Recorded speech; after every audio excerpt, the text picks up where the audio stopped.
Bonjour, c'est Piston Kirk. Avant d'aller plus loin, précisons pour les néophytes que la Boxster 986 n'a jamais été livrée avec un V8. Elles ont toutes été produites avec un flat 6. La Boxster V8 que je vais vous présenter aujourd'hui est le fruit du travail acharné de James, un ingénieur en aérospatial anglais de 43 ans. Ce passionné de mécanique a décidé d'occuper ses loisirs en remplaçant le moteur 2,5 litres de 204 chevaux de sa Boxster par un moteur V8 4,2 litres de 300 chevaux tiré d'une Audi A8 de 1999. On va pas se mentir, dans le milieu des porchistes, ce genre de greffe a tendance à heurter les puristes qui vont hurler au sacrilège pour avoir osé souiller une Porsche avec un moteur Audi. Mais en ce qui me concerne, il en faut bien plus pour me choquer, d'autant plus que Porsche et Audi font partie du même groupe. En réalité, ce genre de projet titille ma curiosité car j'aime bien les gens un peu fous qui savent sortir des sentiers battus. Alors, sacrilège ou pas, peu importe, l'essentiel étant de se faire plaisir. Du coup, j'ai décidé de me taper 1200 km pour aller à la rencontre de James dans son pays afin d'en découvrir un peu plus sur la réalisation de cette Boxster et surtout sur l'étendue de ses performances.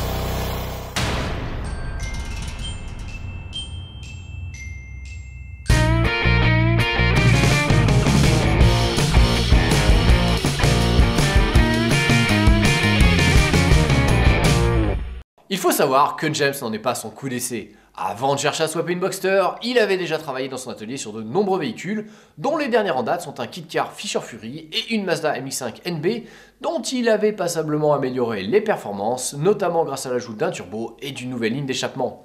Mais le 4 cylindres de ce petit roadster ne lui suffisait plus, il voulait passer à quelque chose de plus costaud. James s'est donc mis en quête d'un nouveau projet.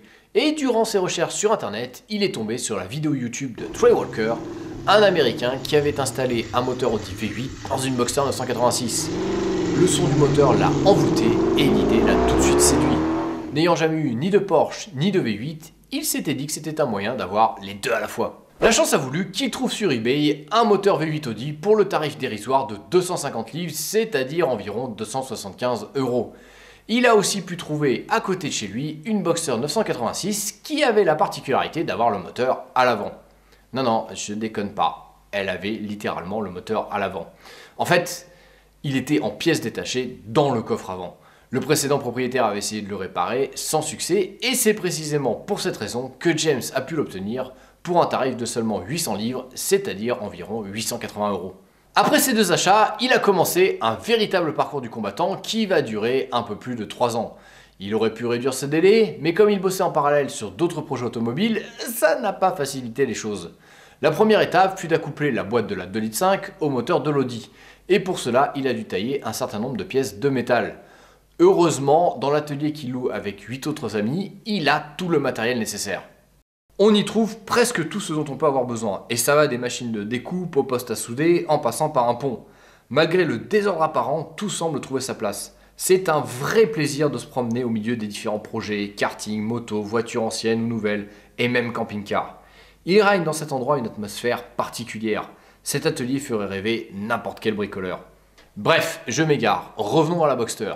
Une fois que la boîte a été accouplée au moteur, James a attaqué la partie qui lui semblait le plus difficile à l'époque, c'est-à-dire insérer le V8 Audi dans le compartiment moteur de la Boxster.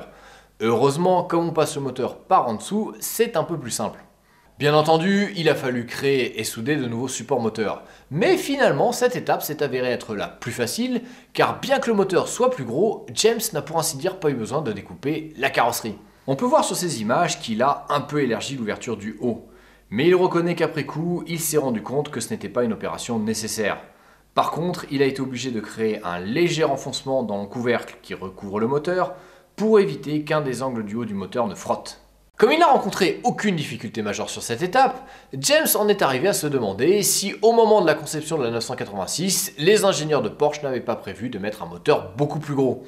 Et quand on sait qu'on peut facilement y installer le moteur d'une 911 type 996, je me dis qu'il a probablement raison. Une fois le moteur installé, il reste encore pas mal de choses à faire. Il a dû lui-même faire un échappement sur mesure, puis il a dû couper et installer des durites. Il a aussi fallu tailler certaines pièces d'adaptation comme l'arrivée d'air ou encore les supports d'arrivée d'essence.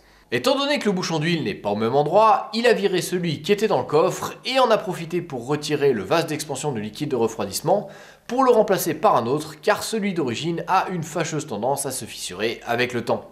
Et justement, puisqu'on parle du système de refroidissement, il s'est avéré que ce fut un des points les plus problématiques à gérer.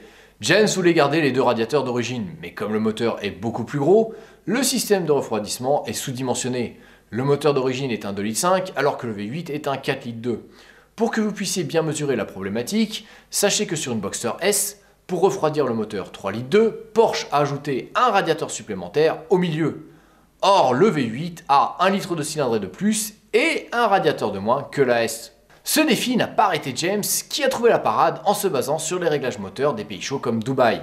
Avec ces réglages, le thermostat s'ouvre dès 72 degrés Celsius pour maintenir une température de fonctionnement du moteur autour de 80 degrés, c'est-à-dire 10 degrés de moins que la température de fonctionnement normale.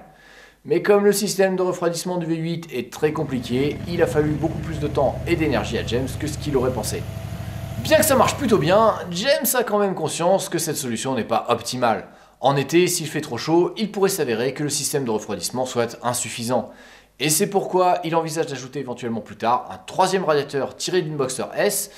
Malheureusement, cela impliquera aussi de remplacer le pare-choc avant par une version avec une ouverture centrale. La puissance étant plus élevée, James a pris la peine d'améliorer le freinage en installant des disques de frein perforés.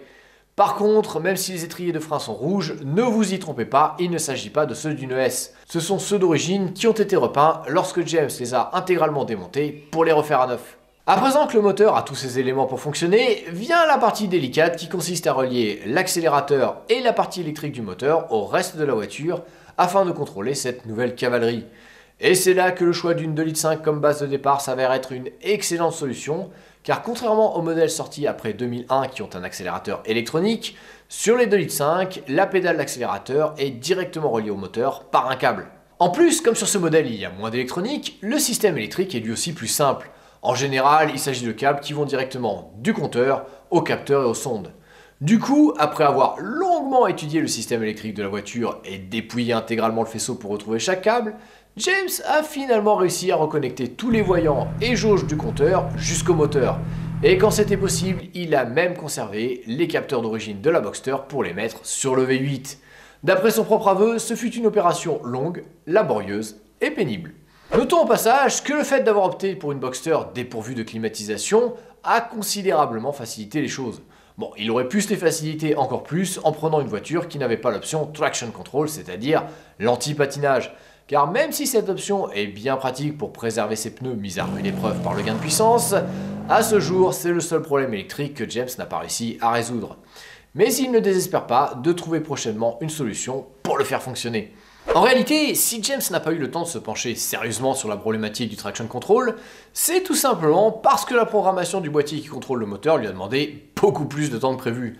Son V8 ayant été livré sans le boîtier de gestion électronique du moteur, il a opté pour un CAN bus aftermarket programmable afin de tirer le meilleur parti de la puissance de son V8. Mais cette étape s'est avérée beaucoup plus difficile que prévu, son moteur ayant une fâcheuse tendance à caler au ralenti pour ne plus redémarrer à chaud. Finalement, après de nombreux essais, il a enfin réussi à rendre la gestion du moteur beaucoup plus fiable. Quand on voit quelqu'un aboutir à un projet aussi complexe, on est souvent impressionné au point d'en oublier les questions qui fâchent.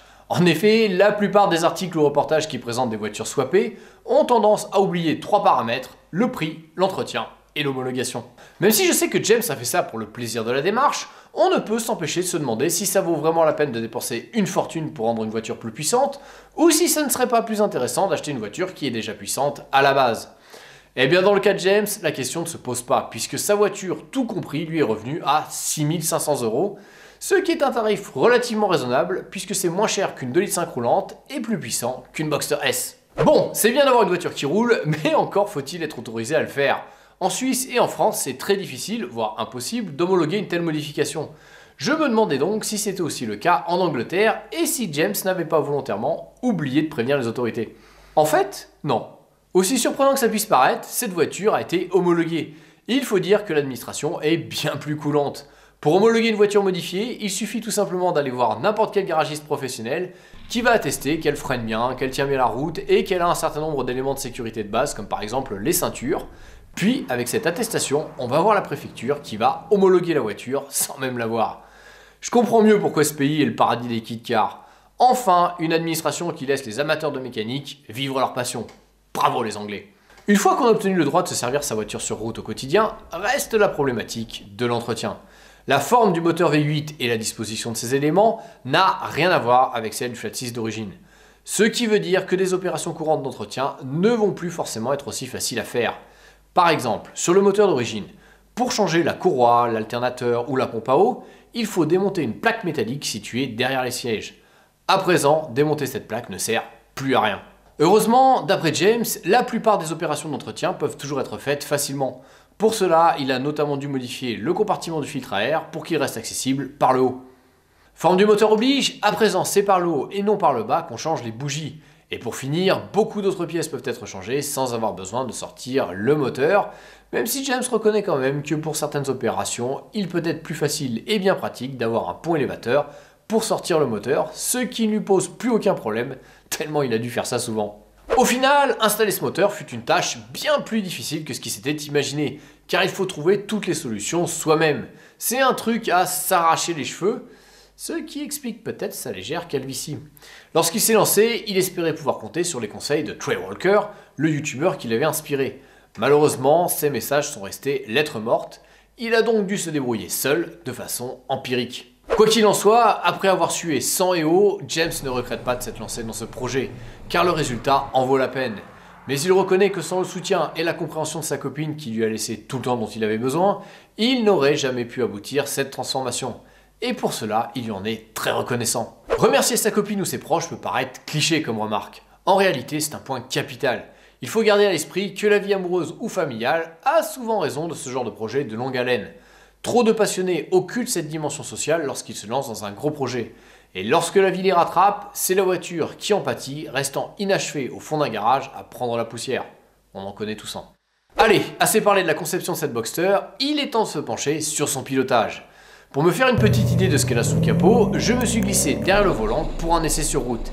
Et je ne sais pas si ce sont les accélérations ou le champ de baryton du moteur, mais il suffit de voir la banane que j'ai en la conduisant pour comprendre le plaisir que l'on a à son bord. Honnêtement, les sensations sont là. Mais qu'en est-il des performances? Curieusement, James n'en avait aucune idée. Ça lui est même pas venu à l'esprit de faire un test. Ce qui l'intéressait, c'était le défi technique que représentait ce projet, pas de faire la course. Cela dit, après avoir fait 15 heures de route pour venir le voir, je n'avais pas l'intention de repartir sans avoir pris la peine de mesurer les performances de son bébé. Après plusieurs tests, il s'est avéré que cette Boxster V8 faisait le 0 à 100 en 6 secondes et le 0 à 400 mètres départ arrêté en 14 secondes, ce qui bien entendu est beaucoup mieux que le 2,5 litres d'origine avec une seconde de moins. Malheureusement, c'est pas glorieux non plus parce que si on en croit le site The Perf, c'est presque exactement les mêmes performances qu'une Boxster S 3 litres 2 standard qui a 40 chevaux de moins. Oui, je sais, ça fait mal. Sur le coup, j'étais un peu surpris au point de douter de nos résultats. Mais James n'a pas tardé à trouver l'explication à cet étonnant manque de performance. En réalité, le problème vient de la boîte. A la base, James avait conservé la boîte du moteur 2,5 litres d'origine. Mais il s'est avéré que le régime moteur était un peu trop à son goût, ce qui le rendait bruyant et pénible sur les longs trajets sur autoroute et surtout gourmand en essence. Alors comme le moteur a beaucoup de couple à bas régime, James a remplacé la boîte d'origine par une boîte Audi tirée d'un moteur diesel. Du coup, il a résolu son problème de bruit et de consommation, malheureusement cela s'est fait au détriment de l'accélération. Alors James s'attendait à ce que cela affecte un peu les performances, mais pas à ce point. Réaliser qu'on a passé 3 ans de sa vie à travailler sur un swap pour au final avoir une voiture qui a exactement les mêmes performances que le modèle de série, ça a tendance à affecter le moral. Du coup, lorsqu'après les essais, je lui ai demandé s'il était content du résultat final, sa réponse n'était plus aussi enthousiaste que ce qu'il m'avait dit lors des premières minutes de notre rencontre. Am I satisfied with the final result? Wow. Well, I thought I was. I love the sound. It's fantastic. It drives really nicely. But then we started to do this filming and we did some 0 to 60 times, and I find that I've made a Boxster that's no quicker than a standard one despite 3 years, countless hours of work and a reasonable amount of money. But there's a trick up my sleeve because soon this will be making an appearance. J'adore ce genre de mentalité. Les personnes comme James ne se laissent pas facilement abattre et je n'ai aucun doute qu'avec ce turbo, cette fois-ci, les performances seront bien supérieures au modèle de série. Et c'est ça la magie de ce genre de projet, c'est qu'on ne les a jamais véritablement finis car c'est une stimulation permanente. Et visiblement, James va continuer à prendre son pied avec cette voiture, que ce soit derrière son volant ou plongé dans le compartiment moteur. Alors si vous voulez suivre l'évolution de cette Boxster ou lui demander conseil, je vous invite à vous rendre sur sa page Facebook dont le lien se trouve dans le descriptif. sous cette vidéo. Allez, à la prochaine!